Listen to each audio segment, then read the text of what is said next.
Hey there, welcome back to our channel. Today's vlog is going to be a bit different as we share a glimpse into the life of a BSIT student juggling academics with battling the temptations of social media and online games. It's a constant struggle, but join us as we navigate through deadlines, distractions, and maybe even a few victories along the way. Let's dive in and see how we manage to stay on track.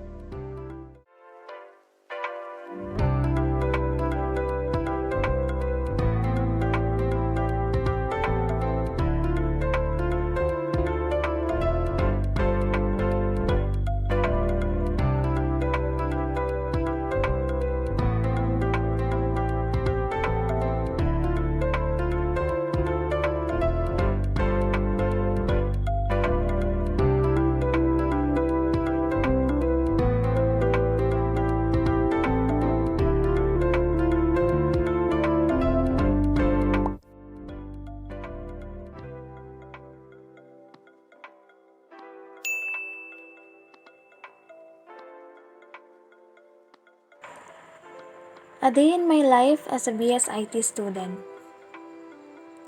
Sa panahon ngayon, hindi na bago sa atin ang pagkahumaling sa social media. Ito'y maaaring magdulot ng maraming problema sa ating kalusugan at pakikipagkapwa. Tulad ng karamihan sa atin, nababawasan ang ating oras para sa paggawa ng iba pang bagay o aktibidad. Gayun din, ang labis na paggamit ng social media ay maaaring magdulot ng ilang negatibong epekto sa ating kalusugan at kagalingan. Maaaring ito ay maging distraksyon sa ating pag-aaral. Gayun din, ito ay maaaring makaapekto sa ating pagiging produktibo sa trabaho o sa iba pang mga gawain.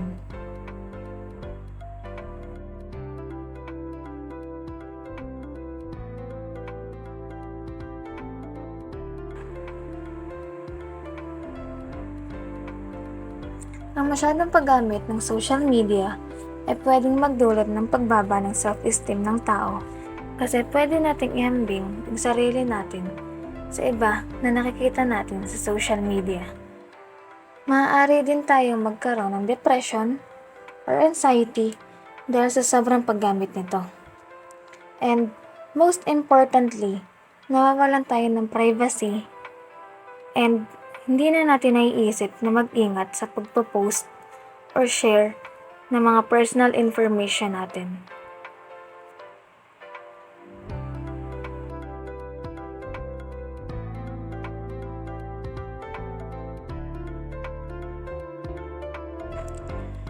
Upang maiwasan ang pagka-addict sa paggamit ng social media, subukan natin gumawa ng iba pang mga bagay o aktibidad na magugustuhan natin tulad ng pagbabasa, pagsusulat o pag-exercise. Gayun din ay limitahan natin ang paggamit ng mga apps o gadgets o gumamit lamang kapag ito'y kailangan natin. Mahalaga na meron tayong determinasyon at disiplina upang kontrolin ang pagkahumaling sa social Hi media. guys, a day in my life as a BSIT student. Hindi pa sumisikat ang araw ay naghahanda na ako para sa aming training sa araw na ito. Ang training na ito ay para sa gaganaping Intertown at isa ako sa napabilang na makasali dito. Ang training namin na ito ay nagsisimula ng umaga hanggang tanghali.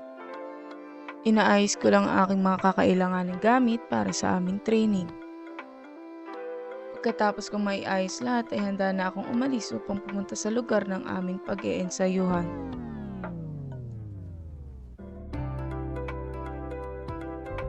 Pagkatapos ng aming training ay saktong may laban ng aking sinusuportahan na team sa volleyball kung kaya tutok ako sa panonood nito at hindi ko na namalayan ng oras.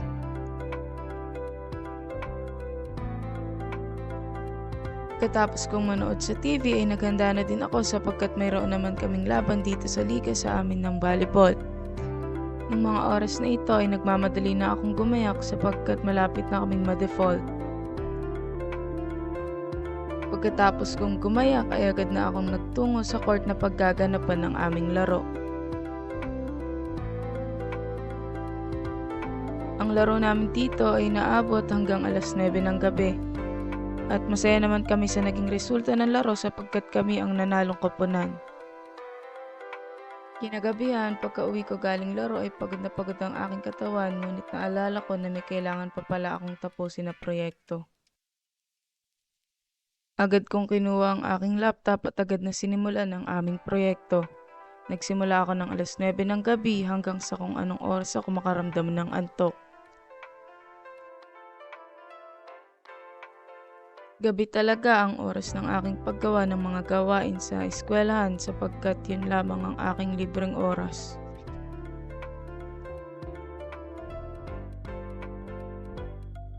Ngunit hindi ko rin naman natatagalan ang paggawa nito dahil sa pagod ng maghapong paglalaro. Kung kaya't hindi ko din ito natatapos at natutulog na lang ako upang makapahinga.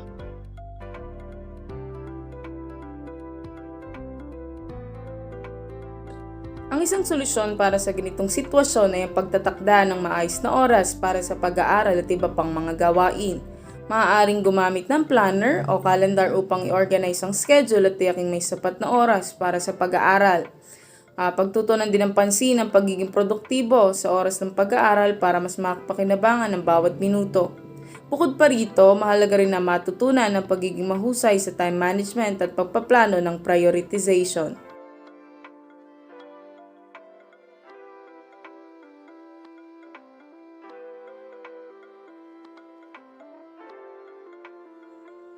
Hello, I'm Noreen. Lately, I've been working on getting better at managing my time. And to do that, we should focus on doing the most important things first. Set deadlines for ourselves and avoid getting distracted. We also need to stay away from doing things that aren't really important because they can stop us from finishing what we need to do. And avoiding trivial things help us stay focused on what really matters. It's all about taking small steps to get things done.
Hello guys, a day in my life as a BSIT student. I'm Bernadette.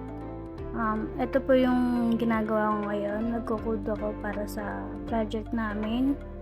Sobrang dami kasi ng ginagawa dahil nga finals na ngayon.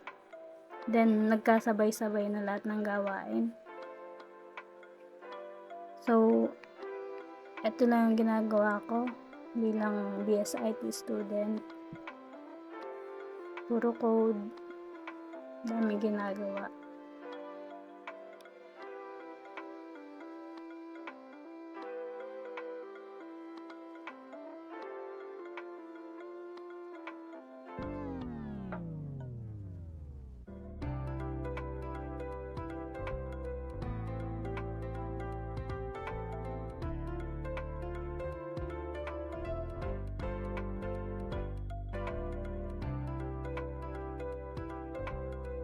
Ito nga ngayon yung code na ginagawa ko. Para ito sa isang subject ko.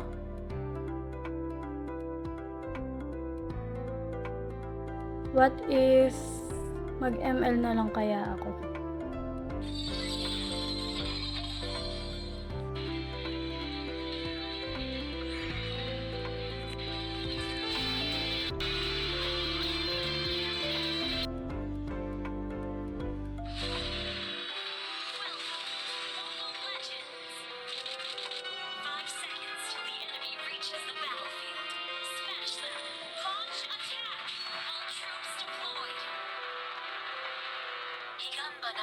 guide the lost souls. Hi guys, I'm Jamil Rumanglag and I am here to show how IT students are addicted to online games. Addiction to online games among IT students is a concerning phenomenon that often arises from the intersection of technology, expertise, and the immersive nature of gaming environment. These students, with their affinity for technology and problem solving, may find themselves drawn into virtual world as a form of escape and relaxation.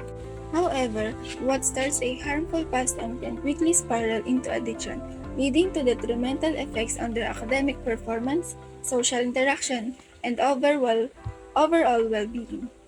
The allure of constant progression, social connection with gaming communities, and the sense of accomplishment can make it challenging for IT students to disengage from online gamings. Left unchecked, this addiction can disrupt their studies, strain relationships, and impede personal growth. Recognizing the sign of addiction and providing support tailored to their unique circumstances is crucial in helping IT students break free from the grips of online gaming, addiction, and regain balance in their lives.